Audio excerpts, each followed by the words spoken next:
Assalamualaikum warahmatullahi wabarakatuh. Selamat datang kembali di channel YouTube Dunia Beda. Tempat di mana takdir bisa berbalik dalam sekejap mata. Bayangkan di puncak karirmu. Sebuah surat pilu dari adik kandungmu menghancurkan segalanya. Dia kabur dari perjodohan, meninggalkan aib yang bisa meruntuhkan kehormatan keluarga. Demi bakti, kamulah yang dipaksa maju. Mengorbankan semua impianmu untuk menikahi pria yang sama sekali tidak kamu kenal. Namun, bagaimana jika pria asing itu adalah satu-satunya orang dari masa lalumu yang paling kau takuti? Namun sebelumnya, bagi yang beragama Islam, saya sarankan untuk menuliskan sholawat Nabi Muhammad, agar kelak sholawat ini menjadi saksi untuk mendapat syafaat di akhirat. Like dan subscribe ke channel ini sangat membantu menambah wawasan, dan membantu kami membuat cerita baru yang menghibur. Deru pendingin udara di kantor menjadi satu-satunya suara yang menemaniku. Di hadapanku, terhampar birunya cetak biru sebuah hotel butik di Seminyak. Sebuah proyek yang kuanggap sebagai anak kandung pertamaku. Setiap garis, setiap sudut, dan setiap spesifikasi material adalah hasil dari malam-malam tanpa tidur dan cangkir-cangkir kopi yang tak terhitung jumlahnya. Namaku Rania Pradipta, 25 tahun, dan di lantai 37 gedung ini, di jantung Sudirman Central Business District Jakarta, aku merasa hidup. Di sini, aku bukan hanya seorang anak, bukan hanya seorang kakak, tapi seorang arsitek. Seseorang yang membangun mimpi, bukan hanya untuk klien, tapi juga untuk diriku sendiri. Ponselku bergetar, menampilkan nama, Ibu. Aku menggeser tombol hijau dengan sedikit helaan napas. Assalamualaikum, Bu. Sapaku. Mata masih terpaku pada detail fasad bangunan di layarku. Waalaikumsalam, Rania. Suara ibu terdengar seperti biasa, hangat, namun ada nada cemas yang tersembunyi di baliknya. Kamu tidak lupakan, akhir pekan ini ada acara penting keluarga. Aku memutar kursiku, menatap gemerlap lampu Jakarta yang mulai menyala di sore hari. Iya, Bu. Acara perkenalan Dira. Tentu Rania ingat. Baguslah. Jangan terlalu sibuk kerja. Nak, ingat badan. Dira sudah di rumah dari kemarin, membantui ibu menyiapkan ini dan itu. Lanjutnya, aku tersenyum tipis. Tentu saja Dira, si putri manis kesayangan keluarga. Adikku satu-satunya itu adalah perwujudan dari semua yang diharapkan orang tua kami dari seorang anak perempuan. Lembut, penurut, dan kini, ia akan menyempurnakan baktinya dengan menerima perjodohan yang telah diatur sejak lama. Sementara aku adalah si pembangkang yang memilih mengejar denah dan struktur beton daripada menata hantaran lamaran. Pilihan yang diam-diam selalu disesali oleh ibu. Iya, Bu. Nanti Rania pulang cepat. Janjiku. Sebelum akhirnya kami menutup telepon, aku kembali menatap cetak biruku, mencoba mengusir perasaan ganjil yang menyergap. Perasaan bahwa hidupku yang tertata rapi ini, sebentar lagi akan diguncang oleh sesuatu yang berada di luar kendaliku. Getaran itu ternyata datang lebih cepat dari yang kuduga. Bukan getaran gempa, tapi getaran dari ponselku keesokan paginya. Panggilan panik dari ibu pada pukul 7 pagi adalah sebuah anomali. Rania, pulang. Nak, cepat pulang sekarang. Suara ibu parau, pecah oleh isak tangis yang berusaha ia tahan. Dira pergi. Dunia serasa berhenti berputar. Aku tidak bertanya apa-apa lagi. Aku menyambar kunci mobilku, meninggalkan apartemenku di kawasan Kebayoran Baru dalam keadaan berantakan. Pikiranku kosong. Kakiku menginjak pedal gas, melesat menembus jalanan Jakarta yang mulai padat, menuju rumah orang tuaku di Pondok Indah. Pintu rumah tidak terkunci. Di dalam, pemandangannya lebih buruk dari yang bisa kubayangkan. Ibu terduduk lemas di sofa ruang tamu, matanya bengkak dan merah. Ayah, pria paling tegar yang pernah ku kenal, berdiri mematung di dekat jendela. Bahunya yang biasanya tegap kini terlihat melengkung, seolah menanggung beban yang tak kasat mata. Hening di rumah ini terasa memekakan. Di atas meja kayu jati, di samping vas bunga yang layu, tergeletak secari kertas. Surat dari Dira. Dengan tangan gemetar, aku mengambilnya. Tulisan tangan Dira yang indah tampak kacau. Beberapa hurufnya basah, luntur oleh air mata. Ibu, ayah, maafkan Dira. Aku mulai membaca dalam hati. Dira tidak bisa. Dira tidak bisa menikah dengan pria yang bahkan tidak Dira kenal. Hati Dira sudah menjadi milik orang lain. Milik Mas Rio. Kami akan memulai hidup baru bersama. Jangan cari Dira. Dira hanya ingin bahagia. Maafkan Dira karena harus memilih jalan ini. Napasku tercekat. Rio. Nama itu pernah disebut Dira beberapa kali. Tapi aku tak pernah menganggapnya serius. Ternyata, ini adalah keseriusan yang menghancurkan segalanya. Keluarga Hadiningrat akan datang dari Yogyakarta lusa. Suara ayah akhirnya terdengar, serak dan berat. Pak Suryo bukan sekadar kolega bisnis. Rania. Beliau sahabat almarhum kakekmu. Janji ini sudah mengikat dua keluarga bahkan sebelum kamu lahir. Membatalkannya sekarang sama saja dengan melempar arang ke wajah kita sendiri dan ke wajah mereka. Aku menatap wajah ayah, lalu beralih ke ibu yang masih terguncang. Aku melihat kehormatan, nama baik, dan persahabatan puluhan tahun yang kini berada di ujung tanduk. Aku melihat dunia mereka yang dibangun dengan hati-hati, kini runtuh berkeping-keping karena sepucuk surat. Di satu sisi, ada duniaku. Gedung-gedung tinggi, proyek-proyek ambisius, kebebasan yang telah kuraih dengan susah payah. Di sisi lain, ada puing-puing dunia orang tuaku. Hening yang menyakitkan itu berlangsung beberapa menit. Dalam sunyi itu, sebuah keputusan yang terasa seperti menelan bongkahan batu mulai terbentuk di dalam diriku. Keputusan yang melawan setiap serat kemandirian dalam jiwaku, namun terasa sebagai satu-satunya hal yang benar untuk dilakukan. Aku menarik napas dalam-dalam, mengumpulkan semua sisa kekuatan yang kumiliki. Bu! Panggilku lembut. Ibu mengangkat wajahnya yang sembab. Yah. Ayah pun berbalik menatapku. Aku menelan ludah, membasahi kerongkonganku yang kering. Tatapanku mantap, meski hatiku bergemuruh hebat. Aku yang akan menggantikan Dira. Hening yang mengikuti ucapanku terasa lebih berat daripada isak tangis ibu beberapa saat yang lalu. Ayah, yang tadinya membelakangi kami, berbalik dengan cepat. Matanya yang sayu menatapku lekat-lekat, mencari kebohongan atau keraguan, namun tidak menemukan apapun. Ibu berhenti menangis, bibirnya sedikit terbuka, seolah tak percaya dengan apa yang baru saja ia dengar. Rania, apa yang kamu katakan, nak? Bisik ibu, suaranya bergetar. Aku akan menggantikan Dira, Bu. Ulangku, kali ini lebih tegas. Katakan saja pada keluarga Hadiningrat bahwa Dira berhalangan, dan sebagai kakaknya, aku yang akan maju. Ini satu-satunya cara untuk menjaga kehormatan keluarga kita. Ayah berjalan mendekat. Tangannya yang besar dan kasar karena kerja keras, kini terasa berat saat mendarat di bahuku. Ia tidak berkata apa-apa, namun getaran samar di tangannya dan sorot matanya yang berkaca-kaca sudah mengatakan segalanya. Ada rasa terima kasih yang luar biasa di sana, bercampur dengan rasa bersalah yang mendalam karena harus merelakan putri sulungnya menanggung beban ini. Ibu langsung memelukku erat, tangisnya kembali pecah. Namun kali ini bukan tangis keputusasaan, melainkan tangis lega yang menyayat hati. Aku membalas pelukannya, menatap kosong ke dinding di depanku. Aku, Rania Pradipta, sang arsitek, baru saja menandatangani kontrak untuk membangun sebuah kehidupan yang tidak pernah ada dalam cetak biruku. 2 hari berikutnya berlalu seperti dalam kabut. Ibu sibuk memberiku pengarahan kilat tentang keluarga calon suamiku. Namanya Bima Aryo Hadiningrat, anak tunggal.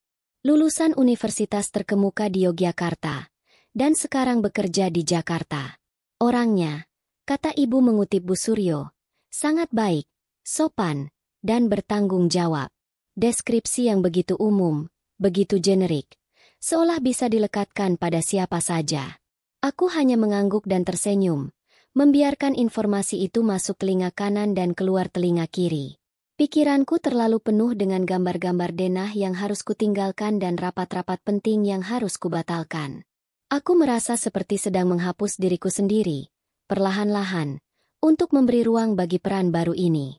Hari pertemuan itu pun tiba. Kami memilih restoran bunga rampai di kawasan Menteng, sebuah tempat yang memancarkan keanggunan dan formalitas, seolah dirancang khusus untuk acara-acara genting seperti ini. Aku mengenakan kebaya berwarna salem milik Dira yang untungnya pas di badanku, meski terasa asing dan mencekik. Riasan tipis di wajahku tak mampu menyembunyikan tatapan mataku yang kosong. Keluarga Hadiningrat tiba tepat waktu. Pak Suryo dan Ibu Anjani adalah cerminan bangsawan Jawa yang sesungguhnya. Tutur kata mereka halus, gerak-gerik mereka terukur. Namun di balik kesopanan itu terpancar wibawa yang tak terbantahkan. Mereka menyambut kami dengan senyum hangat, mengungkapkan simpati atas sakit mendadak yang diderita Dira, sebuah kebohongan yang disiapkan ayah. Jadi, ini Mbak Rania, kakaknya Dira, kata Ibu Anjani lembut. Senyumnya ramah tapi matanya menilaiku dengan cermat. Kami tidak tahu kalau Dira punya kakak yang secantik ini. Aku hanya tersenyum kaku dan menunduk hormat. Jantungku berdebar tak karuan. Bukan karena antisipasi romantis, tapi karena gugup seperti seorang terdakwa yang menunggu vonis hakim. Putra kami, Bima, sebentar lagi tiba. Mohon maaf, tadi ada rapat mendadak yang tidak bisa ia tinggalkan. Jelas Pak Suryo. Kami pun duduk, memesan minuman, dan memulai basa-basi yang terasa seperti berlangsung selama berjam-jam. Ayah dan Pak Suryo membicarakan bisnis. Sementara Ibu dan Ibu Anjani membahas hal-hal ringan. Aku hanya duduk diam, jemariku saling bertaut di pangkuan, mencoba mengatur napas. Setiap kali pintu ruangan privat kami terbuka oleh pelayan, jantungku seolah melompat ke tenggorokan. Aku menyiapkan diri untuk bertemu orang asing, seorang pria bernama Bima, yang sebentar lagi akan menjadi penentu masa depanku. Lalu, pintu itu terbuka lagi. Sesosok pria jangkung melangkah masuk. Mohon maaf atas keterlambatannya. Sebuah suara terdengar. Suara itu tenang, dalam, dan berwibawa. Suara yang mengirimkan getaran aneh ke tulang punggungku. Getaran dari sebuah memori yang terkubur sangat dalam. Aku yang sedari tadi menunduk, perlahan mengangkat kepala. Pandanganku menyapu dari sepatunya yang mengkilap, celana bahan yang rapi, kemeja batik lengan panjang dengan motif parang yang elegan, hingga akhirnya sampai di wajahnya. Waktu seolah berhenti. Deru pendingin udara mendadak senyap. Riuh percakapan orang tua kami lenyap ditelan kehampaan. Pria itu memang lebih matang dari yang kuingat.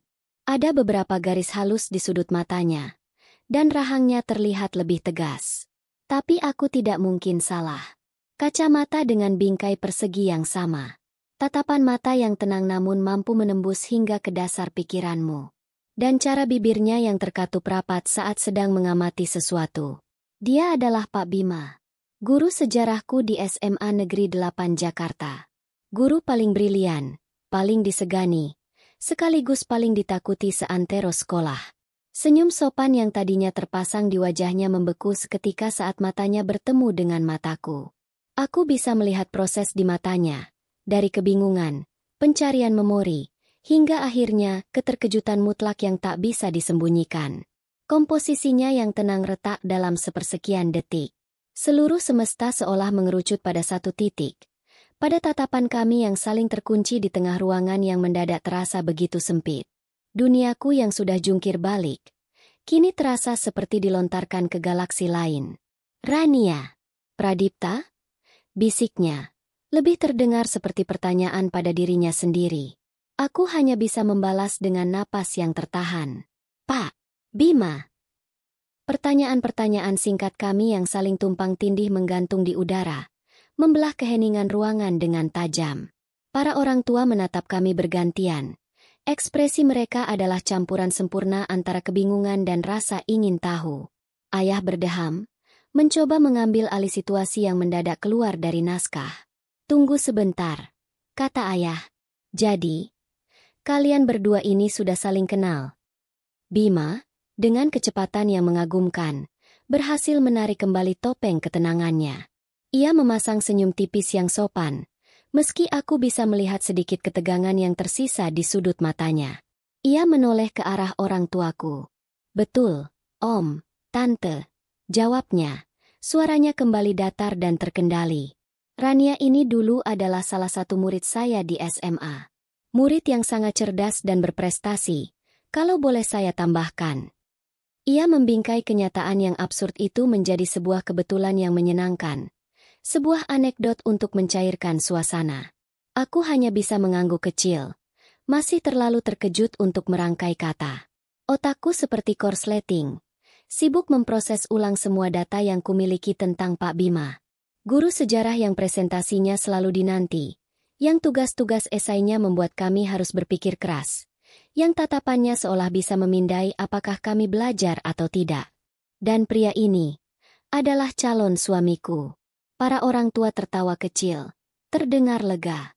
Dunia yang sempit. Takdir yang lucu, kata mereka. Mereka sama sekali tidak menyadari badai yang sedang berkecamuk di dalam kepalaku dan, mungkin juga, di dalam kepala Bima. Sisa makan malam itu terasa seperti sebuah siksaan panjang. Aku berusaha keras untuk fokus pada sate wagyu di piringku, menjadikannya pusat alam semestaku agar tidak perlu melakukan kontak mata dengan Bima. Setiap kali aku merasa tatapannya mengarah padaku, punggungku terasa kaku. Kami hampir tidak berbicara satu sama lain secara langsung. Orang tua kamilah yang terus mengobrol, membangun jembatan di atas jurang kecanggungan yang memisahkan kami berdua. Saat hidangan penutup disajikan, Bima meletakkan sendoknya dan menatap lurus ke arah ayah. Om, Tante, ujarnya dengan sopan. Jika diizinkan, saya ingin berbicara sebentar dengan Rania. Mungkin di luar, mencari udara segar. Ada beberapa hal yang rasanya perlu kami diskusikan, mengingat kami ternyata sudah saling mengenal sebelumnya. Permintaan itu, yang terdengar sangat masuk akal bagi mereka, adalah sebuah bel penyelamat bagiku. Orang tuaku langsung setuju. Tampak senang karena menganggap ini adalah pertanda baik. Kami berjalan keluar dari restoran yang sejuk menuju udara malam Jakarta yang hangat dan lembab. Aku mengikuti langkahnya dalam diam. Alih-alih menuju parkiran, Bima justru berjalan ke arah yang berlawanan. Kita jalan sebentar ke Taman Situ Lembang, katanya tanpa menoleh. Di sana lebih tenang. Aku tidak membantah. Kami berjalan menyusuri trotoar menteng yang rindang. Suara kami terkunci oleh keanehan situasi ini. Beberapa menit kemudian, kami tiba di taman kecil yang mengelilingi sebuah danau buatan. Suara riak air yang tenang dan gemerisik daun menjadi latar belakang yang jauh lebih baik daripada denting sendok dan garpu. Kami berhenti di dekat tepi danau, menatap pantulan lampu-lampu taman di permukaan air yang gelap. Aku bahkan tidak tahu harus mulai dari mana. Akhirnya Bima memecah keheningan. Ia melepas kacamatanya dan memijat pangkal hidungnya dengan ibu jari dan telunjuk. Sebuah kebiasaan yang sangat kukenal dari ruang kelas dulu. Biasanya ia lakukan sebelum melontarkan pertanyaan sejarah yang sulit. Dunia ini ternyata benar-benar sempit. Aku menarik napas panjang, mengumpulkan sisa-sisa keberanianku. Saya juga tidak pernah menyangka. Pak, lidahku keluh. Panggilan itu sudah begitu melekat. Bima, potongnya lembut, menatapku langsung. Kali ini tatapannya berbeda. Bukan lagi tatapan guru, melainkan tatapan seseorang yang setara. Panggil aku Bima. Rania, kita tidak sedang di kelas sejarah. Aku mengangguk kaku. Baik, Bima. Jadi, lanjutnya, kembali menatap danau. Kenapa kamu ada di sini? Bukan adikmu. Aku menceritakan semuanya. Singkat, jujur, tanpa drama. Tentang Dira yang kabur. Tentang kehormatan keluarga, tentang pengorbananku. Aku tidak mencari simpati, hanya menyajikan fakta. Bima mendengarkan tanpa menyela. Wajahnya tidak menunjukkan ekspresi apapun, namun aku tahu ia menyerap setiap kataku. Aku mengerti, katanya setelah aku selesai.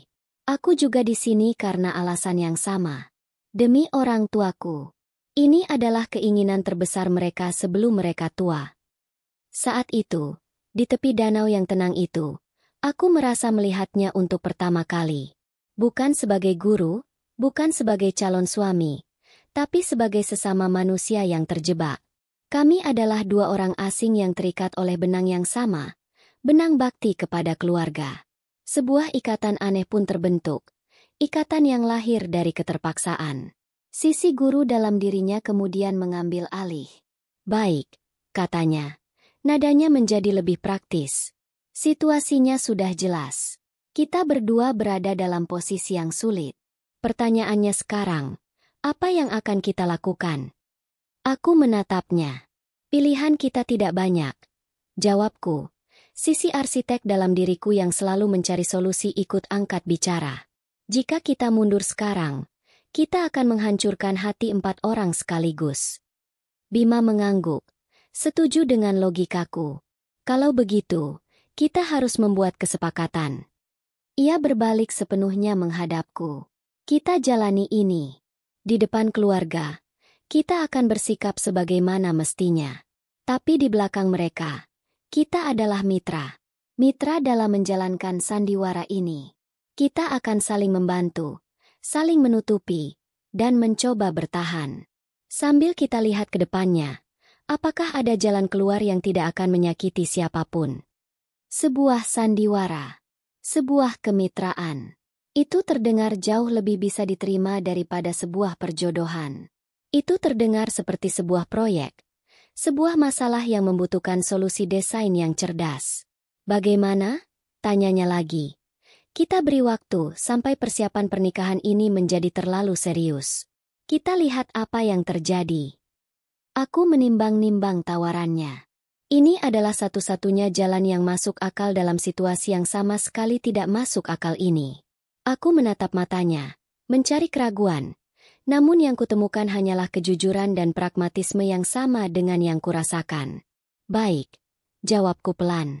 Aku setuju. Bima mengulurkan tangannya. Sebuah gestur formal, hampir seperti 2 orang pebisnis yang baru saja menyetujui sebuah kontrak. Sepakat. Aku ragu sejenak, menatap tangannya yang terulur, lalu beralih ke wajahnya yang kini diterangi cahaya lampu taman. Akhirnya, aku menyambut uluran tangannya. Jabatannya erat dan mantap. Bukan jabat tangan yang romantis, tapi sebuah jabat tangan yang mengesahkan sebuah persekutuan rahasia. Di tepi danau Situ Lembang, kami bukan lagi guru dan murid, bukan pula calon pengantin. Kami adalah 2 orang konspirator yang baru saja memulai misi paling rumit dalam hidup kami. Beberapa hari setelah kesepakatan di tepi danau itu, aku mencoba menenggelamkan diri kembali dalam pekerjaanku. Aku menyibukkan diri dengan revisi denah, perhitungan struktur, dan rapat-rapat maraton.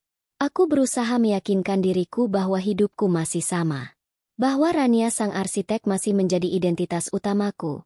Dan Rania sang calon pengantin pengganti hanyalah sebuah proyek sampingan yang rumit. Namun, kebohongan itu terasa semakin tipis setiap harinya. Setiap kali ponselku bergetar, jantungku berdebar sedikit lebih kencang, mengantisipasi pesan dari rekan konspirasiku. Pesan itu akhirnya datang pada hari Jumat sore. Dari Bima. Isinya singkat, formal, dan langsung ke intinya, persis seperti yang kuduga. Selamat sore, Rania. Orang tua kita menyarankan agar kita bertemu lagi akhir pekan ini. Ibu Anjani mengusulkan kita pergi ke pameran Flona di lapangan Banteng besok. Apakah kamu bersedia? Aku menatap pesan itu. Pameran flora dan fauna. Rasanya seperti tugas sekolah, bukan sebuah kencan. Tapi mungkin, itu lebih baik. Aku membalas sama singkatnya. Baik. Jam berapa? Kami bertemu di gerbang masuk lapangan Banteng keesokan siangnya. Terik matahari Jakarta terasa menyengat, dan keramaian pengunjung langsung menyergap kami. Bima mengenakan kemeja polo sederhana dan celana jin, sementara aku hanya memakai kaos dan kulot. Kami tampak seperti 2 orang asing yang kebetulan bertemu, bukan sepasang calon yang sedang dalam masa penjajakan. Kecanggungan yang sempat mencair di tepi danau, kini kembali terasa membeku di antara kami. Sudah lama tidak kesini, katanya. Memulai percakapan sambil kami berjalan pelan melewati deretan stan yang menjual aneka ragam anggrek. Saya malah belum pernah ke pameran seperti ini. Jawabku jujur. Saya lebih suka melihat tanaman di dalam pot di lobi hotel yang sudah jadi. Bima tertawa kecil. Pikiranmu benar-benar hanya seputar bangunan, ya? Seseorang harus memikirkannya. Balasku, sedikit defensif. Kami terus berjalan, melewati penjual kaktus, bonsai, hingga ikan hias. Percakapan kami dangkal, hanya sebatas mengomentari apa yang kami lihat. Kami berdua memainkan peran kami dengan baik, peran dua orang yang sedang mencoba saling mengenal, meski rasanya lebih seperti dua agen rahasia yang sedang menjalankan misi di tengah keramaian. Pergeseran itu terjadi saat kami tanpa sengaja tiba di sebuah stan yang agak terpencil. Stan itu tidak menjual tanaman, melainkan peta-peta tua dan replika foto Jakarta tempo dulu. Batavia. Disinilah Bima berubah. Pria yang tadinya tampak sedikit kaku dan canggung, mendadak lenyap. Yang muncul adalah Pak Bima, sang guru sejarah, dengan mata yang berbinar penuh semangat. "Lihat ini, Rania," katanya, menunjuk sebuah peta Batavia dari abad ke-19. "Ini lapangan banteng. Dulu namanya Waterloo Plain. Dan monumen itu," ia menunjuk monumen pembebasan Irian Barat yang menjulang di kejauhan, dibangun tepat di titik pusat istana megah Gubernur Jenderal Daendels yang dulu berdiri di sini. Istana itu dibongkar, tapi pusat kekuasaannya tetap ditandai. Menarik, kan? Ia tidak sedang menceramahiku. Ia hanya berbagi sesuatu yang ia cintai. Gairahnya terasa tulus dan menular. Untuk pertama kalinya hari itu, aku melupakan sandiwara kami. Aku, sang arsitek yang mencintai sejarah di balik setiap bangunan, terpikat. Jadi, tata letak kota kolonial benar-benar masih menjadi acuan utama untuk pusat pemerintahan sampai sekarang. Tanyaku, kali ini benar-benar karena penasaran. Percakapan kami pun mengalir deras setelah itu. Kami berdebat kecil tentang restorasi bangunan cagar budaya, tentang bagaimana menyeimbangkan otentisitas sejarah dengan kebutuhan fungsionalitas modern. Kami menemukan sebuah jembatan, sebuah titik temu antara dunianya dan duniaku. Kami membeli kerak telur dari seorang pedagang Betawi yang mangkal di dekat pintu keluar. Di tengah keramaian, sambil meniup kerak telur yang panas, kami tertawa saat sebutir telur asin hampir jatuh dari keraknya. Momen itu terasa begitu normal, begitu nyata. Sebuah momen yang tidak ada dalam naskah kesepakatan kami. "Jadi, apa proyek impianmu?" tanya Bima sambil menyerahkan sebotol air mineral. Aku terdiam sejenak, lalu menjawab, "Aku ingin merestorasi sebuah bangunan tua. Mungkin salah satu gedung peninggalan Belanda di kota tua Jakarta. Bukan hanya memolesnya kembali, tapi memberinya nyawa baru. Menjadikannya sebuah galeri seni kontemporer, atau pusat komunitas kreatif. Menjaga jiwanya, tapi memberinya jantung yang baru." Bima menatapku lekat. "Itu sebuah ide yang luar biasa, Rania," katanya pelan, dan aku tahu ia tulus. Bangunan memang punya jiwa. Merawatnya sama artinya dengan merawat potongan sejarah kita sendiri. Pujian itu, validasi atas mimpiku dari seseorang yang begitu menghargai sejarah, terasa menghangatkan hatiku dengan cara yang tak terduga. Saat matahari mulai condong ke barat dan kami berjalan menuju parkiran, siap untuk mengakhiri kencan pertama kami, ponsel kami bergetar bersamaan. Sebuah notifikasi muncul di layar kami. Ibu Anjani dan ibuku telah membuat sebuah grup percakapan baru. Nama grup itu, Keluarga Bima Rania. Di bawah nama grup itu, sebuah pesan dari Ibu Anjani muncul. "Alhamdulillah, senang sekali lihat foto-foto kalian hari ini. Kelihatan serasi sekali. Minggu depan kita mulai fitting baju untuk lamarannya, anak-anak." Dan di bawah pesan itu, ada beberapa foto. Foto kami berdua yang sedang tertawa sambil makan kerak telur. Foto saat aku menatap Bima dengan penuh perhatian ketika ia sedang menjelaskan peta Batavia. Foto-foto yang diambil diam-diam, yang menangkap momen-momen tulus kami dan membingkainya sebagai bukti sebuah romansa. Gelembung nyaman yang sempat kami bangun seharian itu pecah seketika. Aku menatap layar ponsel, lalu menatap Bima. Wajahnya sama terkejutnya denganku. Kata itu, satu kata yang terasa begitu berat dan final, kini menggantung di udara di antara kami, mendorong kesepakatan kami ke babak selanjutnya yang jauh lebih menakutkan. Lamaran. Keheningan di dalam mobil Bima terasa lebih pekat daripada asap knalpot dari Metro Mini yang menyalip kami. Deru jantungku sendiri terdengar memekakan, mengalahkan suara radio yang tidak kunyalakan. Kata, lamaran, itu seolah memiliki massa, menekan semua udara keluar dari kabin mobil yang sempit ini. Senja di luar jendela mobil melukis langit Jakarta dengan warna oranye dan ungu, tapi aku tidak bisa menikmatinya. Pikiranku terlalu kelabu. Ini lebih cepat dari yang kita duga. Bima akhirnya bersuara, memecah keheningan. Tatapannya lurus ke depan. Tangannya mencengkeram kemudi dengan erat. Lebih cepat. Aku tertawa sinis. Lebih karena gugup daripada geli. Bima, ini sudah bukan lagi perjodohan. Ini operasi intelijen. Mereka mengirim mata-mata untuk memotret kita. Sebentar lagi mungkin mereka akan memasang alat pelacak di mobilmu. Rania, katanya, menoleh sejenak. Aku tahu ini gila. Tapi panik tidak akan membantu. Jadi apa yang akan membantu? Desaku. Nada suaraku sedikit meninggi. Membatalkannya sekarang? Setelah mereka melihat kita. Serasi sekali.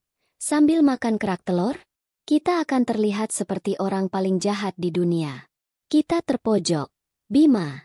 Sandiwara kita terlalu sukses. Bima menghela napas panjang dan menepikan mobilnya di bahu jalan yang agak lengang. Ia mematikan mesin. Tiba-tiba, hanya suara napas kami yang terdengar. Kamu benar. Akunya pelan. Kita terpojok. Dan kurasa, kita tidak punya pilihan lain selain melanjutkan babak selanjutnya. Aku menyandarkan kepalaku ke jendela yang dingin. Fitting baju. Bisikku, lebih pada diriku sendiri. Rasanya seperti sebuah kalimat dalam mimpi buruk. Kami tidak berdebat lagi. Kami berdua tahu, perlawanan sudah sia-sia. Kesepakatan kami untuk melihat situasi, kini telah dipaksa berevolusi menjadi ikut arus. Arus deras yang membawa kami langsung menuju gerbang pertunangan. Seminggu kemudian, aku menemukan diriku berdiri di depan sebuah butik mewah di kawasan Kebayoran Baru. Papan nama elegan bertuliskan, Mahligai Asmara, terasa seperti sebuah ejekan. Di dalam, Ibu dan Ibu Anjani sudah menunggu. Wajah mereka berseri-seri penuh antisipasi. Bima berdiri di samping mereka. Tampak sama tidak nyamannya denganku. Seorang desainer pria yang energik bernama Mas Adrian menyambut kami dengan heboh. Aduh, ini dia pasangan yang ditunggu-tunggu. Auranya itu loh. Jeng klik banget. Saya sudah siapkan beberapa pilihan yang paling pas. Aku hanya bisa tersenyum tipis saat Mas Adrian menggiringku ke ruang ganti. Tangannya yang lentik menenteng sebuah kebaya berwarna merah marun yang berkilauan. Beberapa menit kemudian, aku berdiri di depan cermin besar, menatap pantulan diriku sendiri. Kebaya modern itu memeluk tubuhku dengan pas. Kainnya terasa lembut di kulit. Dan bordiran benang emas di bagian leher dan pergelangan tangan memberinya kesan mewah yang tak terbantahkan. Aku terlihat seperti calon pengantin. Kenyataan itu menghantamku dengan keras. Sudah selesai, Mbak Rania? Ayo, Mas Bimanya pasti sudah tidak sabar. Seru Mas Adrian dari luar. Dengan langkah ragu, aku keluar dari ruang ganti. Ruangan utama butik itu terasa senyap seketika. Kedua ibu kami menatapku dengan mata berbinar. Sementara Mas Adrian bertepuk tangan pelan. Tapi bukan reaksi mereka yang membuatku terpaku. Pandanganku terkunci pada Bima. Ia sedang berdiri di dekat jendela. Sudah mengenakan kemeja batik dengan corak dan warna yang senada dengan kebayaku. Saat aku keluar, ia mengangkat kepalanya dari ponsel. Dan ia membeku. Aku melihatnya dengan jelas. Rahangnya sedikit mengeras. Matanya melebar sepersekian detik, dan napasnya seolah tertahan. Itu bukan tatapan Pak Bima pada muridnya. Bukan pula tatapan seorang mitra konspirasi pada rekan kerjanya. Itu adalah tatapan seorang pria yang melihat seorang wanita, dan untuk pertama kalinya, benar-benar melihatnya. Di matanya, aku melihat kekaguman yang tulus dan tak terselubung, sebuah emosi mentah yang tidak ada dalam naskah kami. Dan tatapan itu, tatapan sederhana itu, meruntuhkan sesuatu di dalam diriku. Dinding pertahanan tinggi yang kubangun dengan batu bata kemandirian dan semen sinisme, mulai retak di bawah kehangatan tatapannya yang tulus. Jantungku yang tadinya berdebar karena cemas, kini berdebar karena alasan yang sama sekali berbeda. Nah, kan? Apa saya bilang? Sempurna. Pekik Mas Adrian, memecah keheningan. Ibu Anjani dan ibuku saling berpelukan kecil, terlalu sibuk dalam kebahagiaan mereka. Di tengah kesibukan mereka membahas detail payet dan selendang, aku dan Bima dibiarkan berdiri berdekatan di depan cermin besar. Kami menatap pantulan kami. Sepasang pria dan wanita, dibalut pakaian yang serasi, tampak seperti pasangan yang seharusnya. Gambar itu begitu kuat, begitu meyakinkan, hingga hampir membuatku lupa bahwa semua ini hanyalah sebuah sandiwara. Kamu terlihat. Bima memulai. Suaranya lebih rendah dan lembut dari biasanya.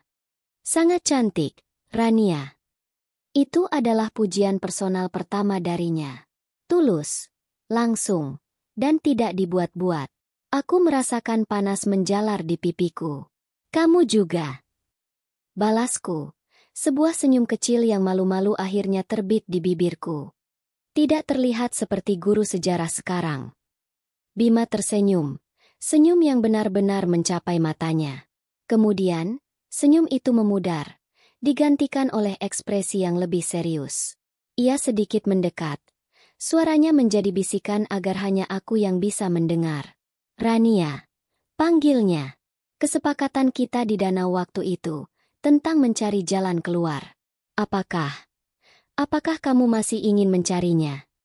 Pertanyaan itu menusuk langsung ke jantung pertahananku. Ia tidak sedang bertanya tentang logistik atau strategi. Ia bertanya tentang perasaanku. Ia memberiku kesempatan untuk kembali ke rencana awal, untuk kabur dari semua ini. Tapi sorot matanya, tatapannya yang penuh harap, seolah memohon jawaban yang sebaliknya. Aku menatap pantulan kami di cermin, lalu beralih menatap langsung ke matanya. Seluruh duniaku yang sudah kacau kini terasa menyempit pada satu pertanyaan itu. Jawaban apapun yang kuberikan akan mengubah segalanya, selamanya. Udara di dalam butik yang sejuk terasa menyesakkan. Di hadapanku, di dalam cermin besar itu, terpantul bayangan kami berdua. Sepasang calon pengantin yang tampak sempurna. Di hadapanku, di dunia nyata, berdiri seorang pria yang baru saja menodongku dengan pertanyaan paling penting dalam hidupku. Pertanyaan yang akan menentukan apakah semua ini akan berakhir sebagai tragedi yang canggung, atau menjadi awal dari sesuatu yang tidak pernah berani kumimpikan. Aku menatap matanya yang penuh harap. Aku memutar kembali perjalanan singkat kami yang terasa seperti seumur hidup. Dari ruang tamu orang tuaku yang penuh air mata, keheningan di tepi danau Situlembang, tawa kami di tengah riuh pameran Flona, hingga ke ruang ganti yang berkilauan ini. Setiap adegan melintas di benakku. Aku teringat pada pengorbanan yang kulakukan atas nama bakti. Sebuah pengorbanan yang kini terasa seperti sebuah penyamaran. Penyamaran yang membawa berkah. Dulu, aku berpikir, jalan keluar adalah tujuanku. Jalan keluar kembali ke duniaku yang aman dan tertata. Kembali ke cetak biru dan struktur beton. Tapi sekarang, menatap wajah pria di hadapanku, aku sadar. Jalan keluar itu kini terasa seperti sebuah jurang. Sebuah pelarian dari masa depan yang anehnya, secara menakutkan, mulai kuinginkan dengan segenap hatiku. Aku menarik napas dalam-dalam. Aku tidak menatap cermin lagi. Aku menatap langsung ke matanya. Dulu, kataku pelan, suaraku sedikit bergetar. Aku pikir, aku menggantikan Dira untuk menyelamatkan nama baik keluarga. Tapi sekarang aku sadar, jika aku terus mencari jalan keluar dari semua ini, aku takut aku justru akan kehilangan sesuatu yang jauh lebih berharga. Aku melihat kelegaan yang luar biasa terpancar di matanya, seperti fajar yang menyingsing setelah malam yang panjang. Aku mengulurkan tanganku, dan dengan jemari yang sedikit gemetar, aku menyentuh punggung tangannya yang hangat. Tidak, Bima, bisikku, memberikan jawaban final. Aku tidak ingin mencarinya lagi. Sebuah senyum tulus terbit di wajah Bima. Tanpa ragu, ia menggenggam tanganku. Sebuah genggaman yang berbeda dari jabat tangan kami di tepi danau. Genggaman itu penuh kehangatan, kepastian, dan janji. Di tengah riuh rendah suara ibu kami yang sedang memilih warna kain, sandiwara kami telah resmi berakhir. Dan sebuah kisah cinta yang sesungguhnya baru saja dimulai. Acara lamaran resmi kami beberapa minggu kemudian terasa seperti sebuah perayaan, bukan sebuah sandiwara. Aku melihat Bima berbicara dengan ayah, bukan sebagai aktor yang sedang menghafal naskah, tapi sebagai seorang pria yang dengan tulus meminta izin untuk menjagaku seumur hidupnya. Senyum yang kupasang hari itu adalah senyum yang paling tulus yang pernah kurasakan. Hari pernikahan kami digelar di pelataran Cilandak, sebuah tempat indah di Jakarta Selatan yang terasa seperti oase, dengan jajaran rumah joglo otentik dan taman tropis yang rimbun. Tempat yang sempurna, menyatukan kecintaannya pada sejarah dan kecintaanku pada arsitektur yang bernyawa. Sesaat sebelum prosesi akad nikah dimulai, saat aku sedang merapikan riasanku di ruang tunggu, pintu terbuka. Dira masuk. Ia terlihat lebih dewasa, dan sorot matanya penuh dengan penyesalan sekaligus kelegaan. "Mbak," panggilnya lirih. Aku tersenyum dan menyuruhnya duduk di sampingku. "Maafkan aku, Mbak Rania," katanya tulus, matanya berkaca-kaca. "Karena aku, Mbak jadi harus." Aku menggeleng pelan dan menggenggam tangannya. "Jangan minta maaf, Dira. Ternyata, jalan yang kamu tinggalkan adalah jalan pulang untukku." Kami berpelukan erat. Tidak ada lagi ganjalan di antara kami. Hanya ada cinta dua orang saudara yang telah menemukan kebahagiaan di jalan mereka masing-masing. Setelah Dira keluar, Bima masuk. Ia tampak begitu gagah dalam balutan beskap berwarna putih gading.